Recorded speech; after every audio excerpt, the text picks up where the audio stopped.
Hey everyone, welcome to Tech Altitude. You just can't wipe out this smile out of my face over a year now.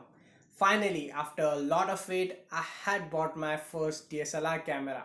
It's the Sony A6400. If you don't know, I started this channel with my Android phone, the Poco F1. In fact, the footage you're seeing right now is from the Poco F1 because I have a camera in my hand right now. Well, the Poco F1 is a decent mobile phone and it also has a decent camera. Well, it held up pretty well. If you are someone who is about to start your YouTube channel, I highly recommend that you start with your mobile phone and then keep learning how to make good videos. Well, if you see my all the 32 videos right now, yes, 32 videos on the channel, it's entirely shot on Poco F1 and I have learned how to use its capabilities. Yes, I choose to shift from a mobile phone to a DSLR camera. This is my very own first DSLR camera. Well, the mobile phone was lacking more capabilities such as I don't have optical zoom on the smartphone, and it also doesn't have manual focus or any manual setting that I want to try out on the mobile phone.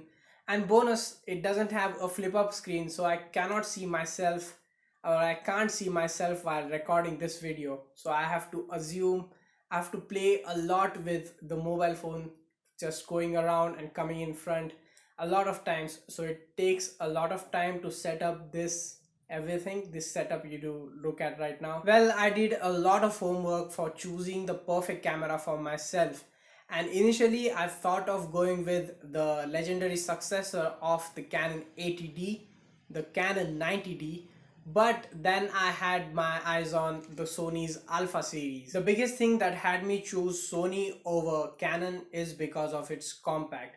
It's literally as compact as your regular point and shoot camera. Part of the fact that because it is a mirrorless camera. Now, a DSLR camera has a mirror inside it, so that way it reflects the object in front of the camera into the viewfinder.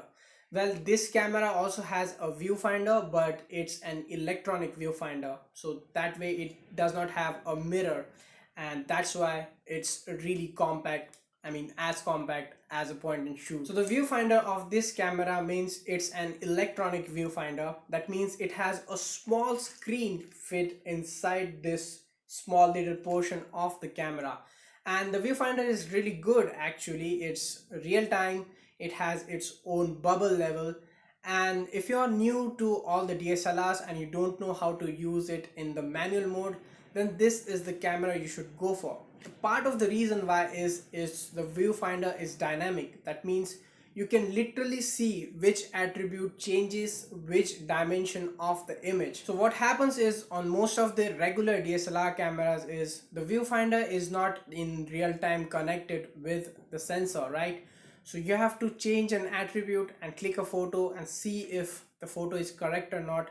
I mean, it takes a lot of time to set up the camera in the manual mode. Well, this camera does not take much time because the viewfinder is real time. It's showing real time attribution changes that you make in the manual mode. So it's really good if you are someone who is new, or if you are someone who is professional. Well, this is the camera you should go for in a budget of under 1 lakh rupees. There's a flip up screen to the camera which comes in really handy while shooting your own video. Well, some complain that it's a flip up screen. Well, I don't think so. I have any problem for the flip up. But yes, a flip out screen would have been much better. But it's the only complaint and I'm neck picking at this moment right now. It can shoot 4K at 60 FPS, but the 4K footage is downscaled from 6K.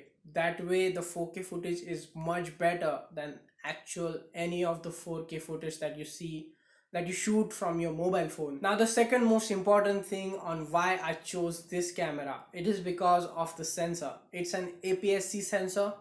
Well, if you don't know what it is, I'll explain. Well, this is how light goes inside your camera. The footage you see is rectangle. That means the sensor is in the rectangle. So if I draw a rectangle from the edges of this circle of the lens, this rectangle is of 35 mm to 24 mm, and this rectangle is called as the full frame. So the size of a sensor which is of 35 into 24 mm, it will be a full frame sensor. Now if you think who decided it's 35 mm into 24 mm, then it was Thomas Edison.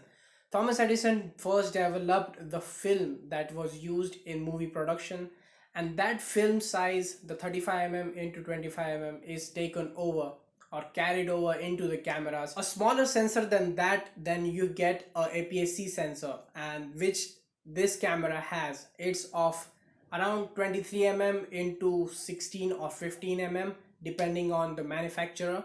Well, among Canon, Nikon and Sony, this camera has the biggest APS-C sensor. Well, if you see that APS-C sensor is kind of small than the full frame sensor, so it creates a difference between, well, this difference is nothing but a crop. Now the crop difference is called as the crop factor, and this camera has a crop factor of 1.6. More the smaller sensor, the more the crop factor is. If you have a mobile phone, then it has a crop factor of around 6 to 7, and this crop factor then multiplies into focal length. Well, that's all the technicalities in the camera, but you have to see that this has the second best sensor than a full frame sensor.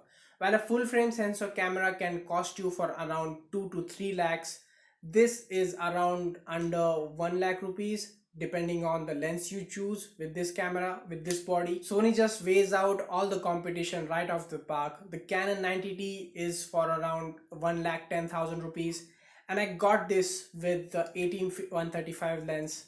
With the lens kit, I got this for around 95,000. So this thing is bargain. A lot of more things that I have to explore with this camera. It has been only what, 4 to 5 days that I have this, and I haven't even taken it out. I've clicked some images at my house. Here, have a look.